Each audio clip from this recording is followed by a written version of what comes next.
Bonjour à tous et encore bienvenue dans cette nouvelle vidéo. Je suis Yao Aristide, votre instructeur pour le cours de langage Python. Alors aujourd'hui, nous allons faire notre première séance de manipulation de Python avec le logiciel qu'on appelle Idle.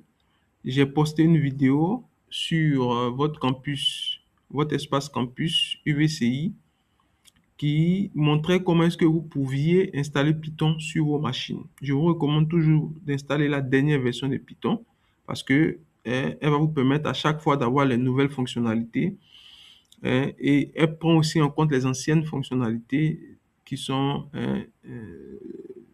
assujetties à Python. Alors, ce qu'on va faire aujourd'hui, comme on l'a dit, c'est de manipuler Python et c'est de premièrement voir comment est-ce que vous pouvez lancer votre interpréteur interactif qui va vous permettre d'écrire du code Python. Alors, vous allez dans la barre de recherche pour ceux qui ont Windows et vous tapez idle. Donc, pour ceux qui ont aussi MacBook, vous faites la même chose. Vous tapez toujours idle parce que c'est l'interpréteur interactif que Python nous fournit pour pouvoir écrire du code. Alors, lorsque vous lancez idle, vous allez voir tout simplement cette fenêtre-là qui est composée d'un certain nombre d'éléments. Donc, ici, vous avez la version de Python que vous utilisez. Et là, il nous dit que c'est exécuté sur Windows. Voilà. Et là, il nous donne un certain type de commande qu'on peut taper, par exemple, pour avoir des informations sur des méthodes, sur des variables, ainsi de suite. Donc, pour nous, ce qui nous intéresse, c'est comment est-ce que nous allons commencer à saisir notre code. Par exemple, avec votre interpréteur interactif, il agit aussi comme une calculatrice. Il agit comme un outil qui vous donne un retour chaque fois que vous lui fournissez donc une information. Par exemple, ici, si vous faites 2 plus 2, vous voyez qu'il va vous donner un résultat de 4. Si vous faites 6 multiplié par 9, voilà, vous voyez qu'il vous donne le résultat 54. Donc, à chaque fois que vous avez les signes 3 fois supérieurs, c'est que vous pouvez écrire du code. Et lorsque l'interpréteur interactif doit vous donner un retour, il le fait, mais là, vous voyez que pour le retour de l'interpréteur interactif, vous n'avez pas de symbole ici. Alors, qu'est-ce qu'on va commencer à faire dans ce cours? C'est de vous expliquer la notion de typage statique et de typage dynamique. Ce que vous faisiez avant et ce que vous avez toujours appris, que ce soit en algo ou encore en programmation, c'est que avant de déclarer une variable, il faut préciser son type. Par exemple, ici, on veut déclarer une variable entière et l'initialiser. On déclare une variable entière qu'on va initialiser, par exemple, à 10. Ça, c'est ce que vous aviez l'habitude de faire. Si on a pu entrer pour que Python interprète l'instruction qu'on vient de lui donner, là, on voit qu'on a une erreur de type erreur de syntaxe. La syntaxe, elle est invalide. Alors, la syntaxe, c'est cette suite d'alignement de lettres et de chiffres. C'est ça qui est la syntaxe. Donc, Python ne considère pas cette syntaxe.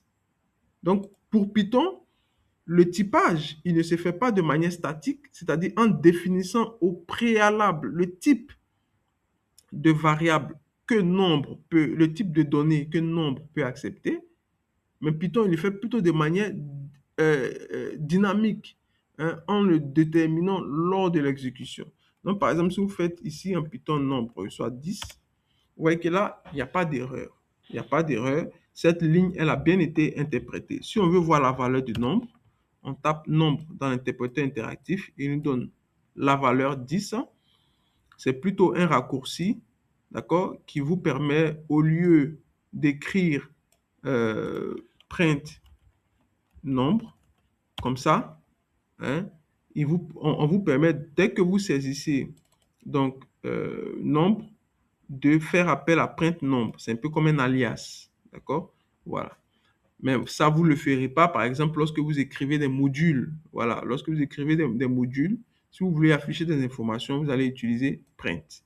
Mais dans la manipulation de l'interpréteur interactif, il nous permet d'avoir un alias, c'est-à-dire une manière de vérifier plus rapidement le contenu d'une variable. Donc, lorsque vous tapez nombre, en réalité, c'est ça qui est saisi. D'accord. Donc, ici, vous avez vu que maintenant, on peut vérifier quel est le type de la variable nombre. D'accord? Avec la fonction type. Et là, vous voyez, là, il vous met classe int. Int, ça veut dire que c'est la valeur que peut contenir la variable nombre, le type de valeur que peut contenir la variable nombre. Donc, ça contient une valeur entière. Hein. Et comme Python fait du typage dynamique, cette même variable-là, vous pouvez changer le contenu au fur et à mesure. Par exemple, là, on lui donne maintenant une valeur entière et une valeur décimale, pardon. Si vous vérifiez la valeur du nombre, vous verrez que c'est 0,36. Et si vous revérifiez son type, vous voyez que le type, il est cette fois-ci le type float, hein, qui est un type de données que vous avez déjà vu en langage C, int, float, double, ainsi de suite. D'accord? Donc, ça dépend de la précision. Si la précision elle est très grande, vous voyez que ça ne sera plus un float. Mais si la précision elle est petite, ça sera donc un float. Alors, ça, ce sont les détails pour vous montrer que Python fait plutôt du typage dynamique. Donc, ça veut dire que le type de la variable est déterminé lors de l'interprétation de votre code et non avant que le code ne soit interprété. Donc, ça, c'est plutôt intéressant parce que nous, on ne s'intéresse plus au type de la variable, mais on s'intéresse plutôt à la logique qui est derrière le fonctionnement de Python. Donc, cette innovation de Python, c'est une chose qui est assez intéressante. Et maintenant, avec ça, nous, on va voir, pendant le cours, on a vu qu'on peut appliquer, on peut réaliser des opérations arithmétiques sur ces variables-là. Donc, on va voir comment est-ce qu'on peut le faire à travers un petit exercice d'application qui va permettre, par exemple, de convertir un certain nombre d'heures données en jours et en heures. Donc, par exemple, je vais déclarer une variable NB que je vais initialiser avec 73. Alors, je veux savoir 73 heures correspond à combien de jours. Et donc, la logique analytique qu'on a apprise, c'est que si on veut enlever le nombre de jours dans un certain nombre d'heures, on doit savoir un jour fait combien d'heures. Et nous savons qu'un jour est égal à 24 heures. D'accord? Donc, pour pouvoir déduire le nombre de jours dans le nombre total d'heures qui est ici, ce qu'on va faire, c'est qu'on va prendre, déclarer une variable jour. On n'a pas besoin de préciser son type. Mais ce qu'on veut, on sait que le nombre de jours, c'est toujours entier. Donc, on va faire une division de NB heures, hein, surtout une division entière. N'oubliez pas une division entière de NB heures par 24. Parce que 24 symbolise un jour. 24 heures symbolise un jour. Donc, il y a combien de jours dans NB heures? Et si vous tapez entrée, vous pouvez vérifier. Et vous verrez que dans 73 heures, il y a 3 jours. Il y a 3 jours. Donc, on a pu déduire le nombre de jours dans une heure. Ensuite, autre chose que vous pouvez faire, c'est de savoir, lorsque vous déduisez le nombre de jours dans le nombre d'heures, il reste combien d'heures? Donc ici, vous avez eu la division entière qui vous a donné le quotient de la division. D'accord? Et maintenant, pour avoir le reste de cette division, qui est le nombre d'heures qui reste, vous allez tout simplement déclarer une variable E dans laquelle vous allez stocker le résultat de cette opération. Donc cette fois-ci, ça sera NB heures modulo 24. Donc le reste de la division entière du nombre d'heures par 24. Et donc ça aussi, si vous vérifiez, vous avez qu'il vous reste une heure. Une heure. D'accord? Donc si vous voulez informer maintenant, faire du formatage pour afficher une chaîne de caractères, je vous ai montré dans le cours plusieurs éléments. Par exemple, pour vous dire 73 heures correspond à 3 jours et 1 heure. OK? Donc là, vous faites du formatage, soit avec le f-string, ce que j'affectionne particulièrement parce que là, il nous permet de créer une chaîne tout simple et chaque fois qu'on veut une valeur, on veut injecter une valeur, on va utiliser le format string pour pouvoir injecter une valeur directe. Sinon, nous savons que tout ce qui se retrouve entre les doubles apostrophes, c'est une chaîne de caractères. Par exemple, si vous affichez ici, ceci est un cours d'initiation, voilà, vous verrez qu'il va afficher la chaîne, ceci est un cours d'initiation. D'accord? Maintenant, si dans la chaîne, je veux injecter une valeur d'une variable, en ce moment, j'utilise toujours le f-string. Je vais dire ceci correspond à, et je veux par exemple injecter le nombre d'heures. hein. En ce moment, je vais utiliser les accolades. D'accord? Et dans ces accolades-là, je vais injecter la variable que je souhaite transformer en chaîne de caractères. OK? Donc, si je tape Entrée, vous voyez que initialement, nombre d'heures a la valeur 73. Donc, puisque ici, je ne veux pas qu'il m'affiche la chaîne de caractères NBE, mais plutôt la valeur de la variable, donc je la mets entre accolades. D'accord? Si vous faites, par exemple, ici, ceci correspond à NB1, vous voyez que NB1 sera considéré comme une chaîne de caractères et donc comme une variable. Donc, à chaque fois, il faut l'échapper. Hein, il faut faire de l'injection pour pouvoir aller récupérer, pour dire à Python que ça, ce n'est pas une chaîne de caractères, mais c'est plutôt une variable. Donc, tu vas récupérer la valeur de la variable et tu vas l'injecter comme une chaîne de caractères pour pouvoir écrire le mot. Donc, si on veut maintenant revenir à notre exercice, on va dire qu'on va faire un f-string qui va nous permettre tout simplement d'avoir une chaîne assez concrète. Donc, d'abord, je vais afficher NB et je vais dire NB correspond heure. Voilà, heure comme une chaîne de caractères correspond à jour. Donc ici, ça correspond à jour, jour. D'accord? Donc ici, il va aller chercher la valeur entière qui correspond à jour. Et ensuite, et ça correspond à heure. Voilà, heure. Comme ça. OK? Donc là, vous voyez que on a bien affiché la chaîne 73 heures correspond à 3 jours et 1 heure. D'accord?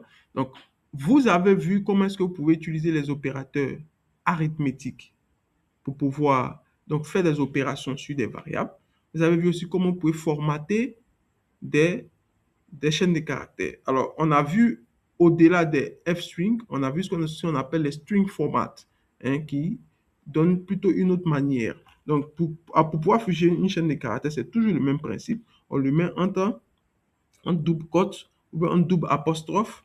Et là, maintenant, avec les string formats, ça fonctionne de manière plutôt différente. C'est-à-dire que chaque fois qu'on voudra injecter une variable, on va mettre ce symbole, accolade. C'est toujours le même principe. Donc, on va essayer de recopier cette chaîne-là, d'accord? On va essayer de la recopier ici. Donc, cette fois-ci, ici, vous mettez les accolades. Parce que là, vous allez injecter la valeur 73 plus tard. Et vous spécifiez E correspond à combien? 3. Vous ne savez pas au préalable, par exemple, le nombre d'heures que l'utilisateur va donner si vous écrivez un programme. OK? Donc là, ici encore, vous dites que vous allez faire de l'injection. Hein, ça correspond à tel nombre de jours. Et pour les heures aussi, vous allez aussi faire de l'injection. Ça correspond à tel nombre d'heures.